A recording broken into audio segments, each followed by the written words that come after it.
Hey everybody, I'm J. Scott Helms, you are you, and today we're going to dig into my library again, and I'm going to pull out a couple of books, and we're going to talk about a topic that you probably think is boring, that you just skip over most of the time, but I'm going to try to convince you that it's important. Alright, so go put on some spandex, because we're going to talk about stretching.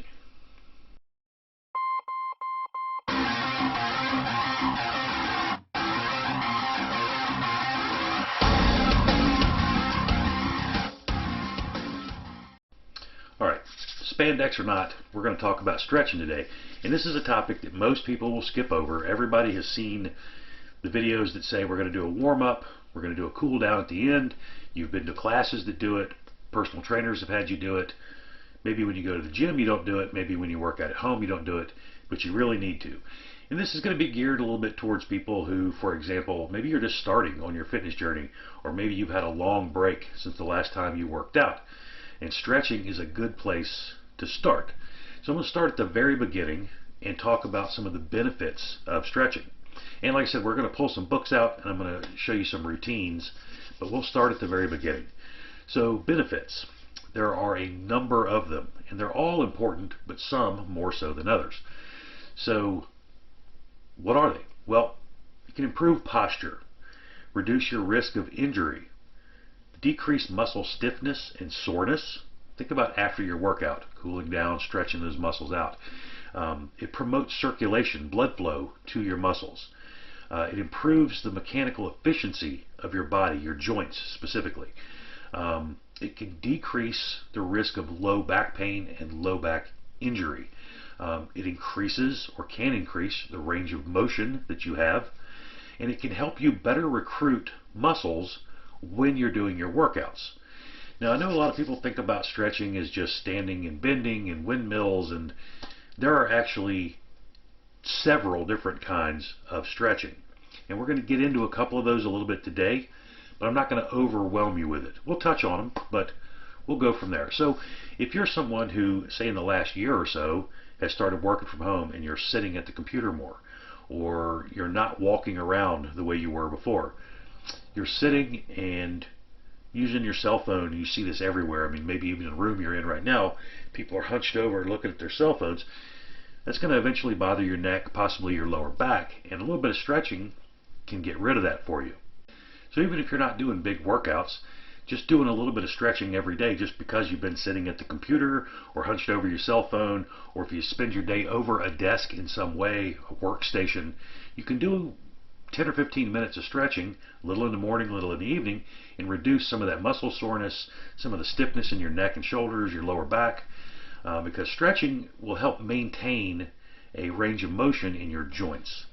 And if you don't do it, if you sit for long periods of time, or you're inactive for long periods of time, your muscles will shorten and become stiff. And just by doing a little bit of stretching, it may not add a lot of muscle, but it's going to make it easier to use the muscle that you have. Now, as I said before, if you're just starting your fitness journey, stretching is a great place to start. If you're rebooting it, starting over, trying something new, stretching is a great place to start. When I started working out again about 2 years ago, I had a long break between when I was working out and when I had stopped working out. And when I came back to it, I had the benefit of knowing that I needed to do a lot of stretching before I just jumped in. And I say that because years ago, I spent years in the Marine Corps, and let me tell you, we stretched before we did anything. You get up in the morning for a 5-mile run, you're going to stretch it out and cool it down when you're done. You're going to run the obstacle course later in the afternoon. You're going to stretch it out, cool it down when you're done. You're going to come back and take a shower. You're going to stretch it out before you get in there. You're going to cool it down once you get out. You're going to lunch. You're going to stretch and cool it. We stretched for everything. So I knew when I started working out again that before I just jumped in to do whatever I was going to do, I spent about 2 weeks on a very light stretching program to get back some of that flexibility, mobility in my joints, and lengthen my muscles back out a little bit. Now, with my job, and then around here, I have a lot of acres, and I do a lot of walking, climbing, pulling and pushing, but that just isn't the same as getting on the elliptical or bench pressing or flipping a tire. You're recruiting different muscles. While I could walk forever in a day, I didn't have everything I needed to start lifting weights again or to start swinging a kettlebell.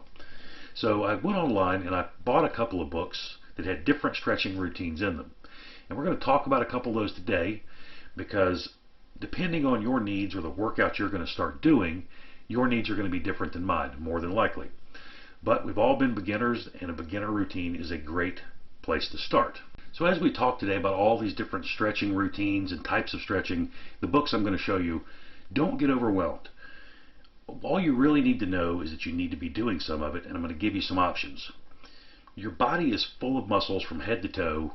You're full of them, so it can be overwhelming when you start looking online and looking at all these different stretching routines and types of stretching. The main thing you need to know is there are just a few of the major groups that you need to make sure you hit on a regular basis. So for your lower body, you're looking at things like your quads, your glutes, your calves, hip flexors, and your hamstrings. Okay. On the upper body, your lower back, your shoulders, and your neck. These are all areas that we use no matter what we're doing. Working out, walking, carrying groceries, walking the dog, it doesn't matter. We're using all of those. And to keep them limber, loose, flexible, mobile is a good thing. So when it comes to the types of stretching, you're going to see all kinds of stuff. There are probably a dozen. There is ballistic stretching, dynamic stretching, active, passive, static, isometric, and probably more. Think about things like yoga and Pilates. They kind of cover several of those categories. Dynamic is one of the ones that I do a little bit of because it is sport specific. You're going to be doing things very specific. You're going to be stretching in a way that is very specific to the type of training or competition you're going to be doing. And we'll touch on that just a little bit. So for the absolute beginner, just coming in, you want to start stretching a little more without taking on like a full yoga package. A great place to start is a book called Better Stretching. All right, now this is a great book because it does have, these programs run 9 minutes at a time, and you can scale that. I usually go for 5 or 6 minutes, and I spend a little more time cooling down. But this book focuses a lot on beginner stretching. It has a lot of great routines. I don't remember exactly how many are in here, but it has, let's see, let me just open up to the front here. All right, so right off the bat, as soon as you get into it, and by the way, this is a good book, as in it has good glossy pictures. It's on thick paper. It's not going to fall apart as you flip through it. But we have sections in here for your legs, glutes, lower back, upper back, chest, shoulders, arms, neck. And then we have programs in there for your entire body, for strength stretchers, stretch strengtheners, sorry. And then you have these jumpstart routines that are just 4 stretches a day that you'll do for 5 days, different ones each day. Second week you'll do 4 per day, and it gets you to the point where you go from being a beginner to a more intermediate. And I say that it's not really much harder, they're just longer stretches, different positions. Now this one I recommend highly because it has a fantastic beginner section, and I'm trying to flip to it now. It also has some great stretching for your lower back. Here we go. So I actually had a bookmark there, but couldn't get to it in time. Alright, so as I was saying, it has these routines in the back, and you'll start on day 1, and it has 5 stretches. It's 4 stretches and 1 exercise. Day 2, and then so on. And then once you've graduated from those, it'll go to an intermediate routine and an advanced routine. And it goes through, and there are photographs of every stretch in the book. Every stretch that's listed in the routine is covered in the book. There's a good descriptor. I'm just going to stay right there. So it'll explain what's being worked, how to do it, what you should feel. So this is a good place to start. All right. This one is Better Stretching, and this one is by Joey Yoon, and I will put links down below. So this one is a good book. All right. So next, along the same lines of beginner and having good descriptors as to what kind of stretching is being covered, this one is 100 essential stretching, 100 essential stretching exercises, sorry. All right, And this one is unique because, and well, you can kind of see from the cover, it shows you the human body, and as you're doing the stretches, it'll show you what muscle groups are being worked. Now this one, again, it has all sorts of exercises in it. Well, it has 100 of them to be exact. And it has a great table of contents, and that might be a little bit hard to see. It's small print. But you can jump right in to where you want to go. So right off the bat here, you can see neck, rotational exercises, extension stretches, rotational, extension, neck, again, all upper body, all lower body, and it just breaks it down. The biceps, triceps, anything you want to stretch, they have it broken down where you can find it pretty easily at the front of the book. Now this one is a combination of photography and drawing. So you'll see again the name of the stretch, and it shows you see the photo of the model there, and then it highlights, as in with artwork or drawings, what muscles are being stretched and how you should feel it. And it gives a really good description on each and every stretch slash exercise they have you doing. And they have a drawing for every one so you can see what's being worked and exactly what muscles you're focusing on. Now this is a really good one, and they have different levels of the stretches in here too, so beginner, advanced. So you don't have to be a yoga guru to be able to do 99% of these. They can be modified, and they discuss the modifications. How far to stay off the ground, how far to stretch out, how far to pull. It's all covered. And this is a good one. Again, this one came from Amazon, and I'll put links down below. So the next one we're going to talk about, I'm not going to get too deep into a lot of what's in these books. You will see some active and passive. You won't really see much in the way of ballistic stretching, only because that's a little more advanced, or teaching yourself anything ballistic can be difficult. Form is always involved, and if you're not doing it right, you can injure yourself. But one that I will show you today that I think is a great way of stretching is dynamic stretching. All right? Now, dynamic stretching is a little bit more sport specific. This particular book covers 20, I believe, 20 different sports, and those are baseball, softball, basketball, bodybuilding, cycling, hockey, football, golf, gymnastics, ice hockey, lacrosse, racquetball, rugby, skiing, soccer, swimming, tennis, track, field, volleyball, and wrestling. And each one of those sports has its own, try to find one, so this one's for soccer, but it has its own list of stretches to get you primed for the big game. All right? Right next to it is swimming. And you can see that all the sports layouts will be about the same. And it goes through and it does explain them. And one of the nice things about this one is that it's showing you the stretch here. Right next to it, if you can see it, it gives you the page number to find that specific stretch. Now, these aren't really beginner per se, but for example, if you're doing weightlifting, you can go to that program and pull it up here, and it'll have about a dozen stretches, and these are all before you would play or work out.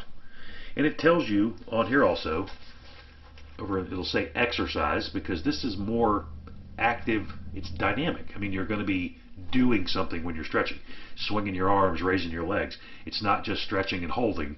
This is moving, like I'm doing a lot of. Hope you don't get sick.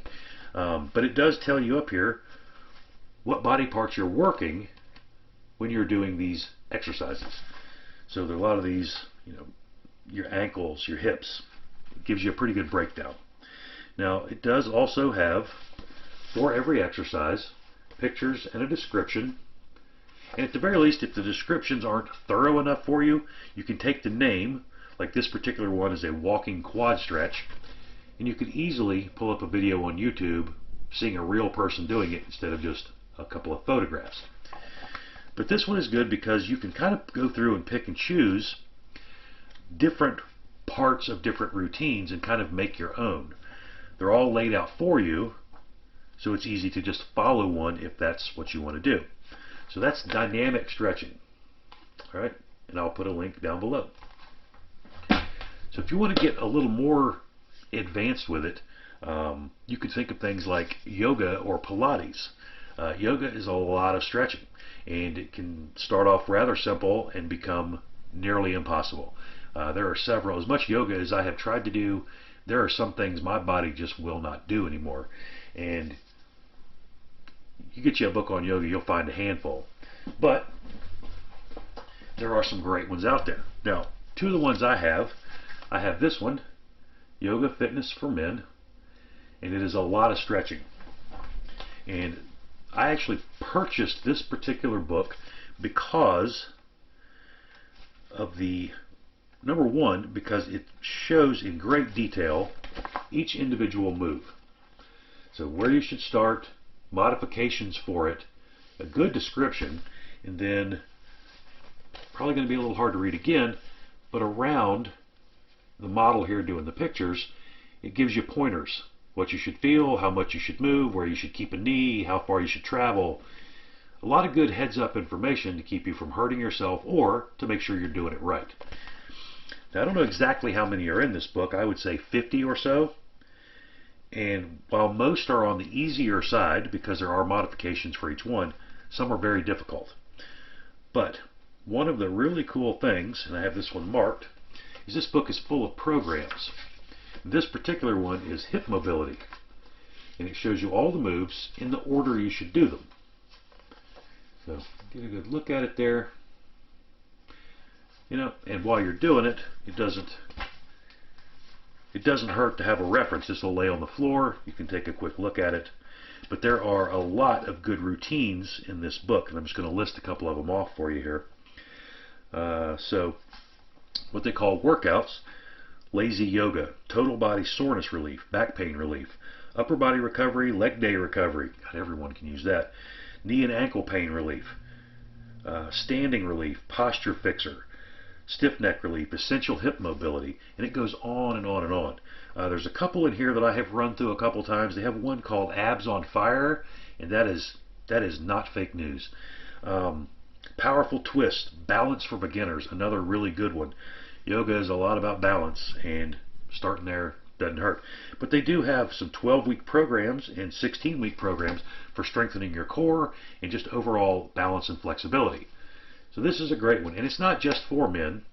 I guess it's just marketed to men. So that's a good one. All right. Also, this is an older one, but just as good. And these two actually, this one isn't yoga, it's Pilates. And this is the Women's Health Big Book of Pilates. And the thing about these books that are so great, if you have any of them, these are easy to find used too. Every one of these. You don't have to buy them brand new. You can pick them up used for about $4 or $5 a piece. But these Women's Health and Men's Health books are heavy on pictures. So just to give you an example, every move has about 8 or 10 pictures. Some of them wrap over pages. But you have all of these moves, and then, this might be a bad example, but here we go. You have all these descriptors down the side for each phase of the movement. And then over here, in the smaller print, what you should feel, modifications, what you're working. So this is a great book, and it covers, and again, this is mostly Pilates, but there is a lot of stretching in here. And there's a lot of similarity between some of the moves with yoga. And to consider it yoga instead of just stretching, to me, makes it a little more fun, and usually you can get more people involved if you don't want to be doing it by yourself. But this covers a lot of information. So in fact, it says right here on the back, 263 exercises. All right, it's a right thick book. This one's 415 pages. And again, I'll put a link down below, but you can find this used pretty inexpensive. All right. And the last one, if you don't want the Women's Health book, here's one for men, Pilates. And to be honest with you, it's a lot of the same stuff. This book has mostly drawings in it. Find a couple here. But it gives you a good rundown on each individual body part, what exercises or stretches are good for what. So if you're looking to do more swimming, how you can improve your swimming through doing these exercises, these stretches. But it covers more than that. I just bring up swimming because that was the last thing I saw before I shut the book. But this is a good one, also from Amazon. And I should say, I bought all these books, everything in my library back here I've bought. No one's sending me anything for free. But there's a lot of good resources here. If you're only going to get one, sorry, hang on. This is a great place to start. Better stretching. And as you get comfortable doing it, moving into some of the other books. Now we'll put links to all of them down below. But stretching is something for me that I don't hear enough people talk about, and people that I have worked out with, I have actually seen them skip the warm-ups and skip the cool-downs. And the warm-ups, stretching, dynamics, swings, whatever you're doing, that is literally to warm the body up, to get the muscles and joints warmed up, to make your movement more efficient, safer, prevent some injury. And the cool-down at the end of your workout, again, shouldn't be skipped, because that cool-down is literally to cool your body back down and get your body back to its normal operating state. Reduce the blood pressure a little bit, bring the heart rate down, cool the body back off, and by doing some stretching and working those big muscles, you can prevent some of the soreness that you might feel. Now, I know there's some of you out there that don't get sore working out anymore, and that's okay. Some of us still do. Some of us in our early 40s, 49, get sore pulling a ladder out of the garage every time we got to climb up on the roof of the barn. So doing the stretching can really help, and it has a lot of benefits. All right, so any questions about anything, post it down below. I love to answer questions. And do me a favor, please consider subscribing or clicking that like button. As I said, I buy all these books. No one's sending me anything. So the clicking, the liking, and the subscribing really help out my channel, and I really, really appreciate it. So again, any questions or comments, put them down below. And until next time, stretch it out. Good luck with the spandex, and I'll see you in a week or so.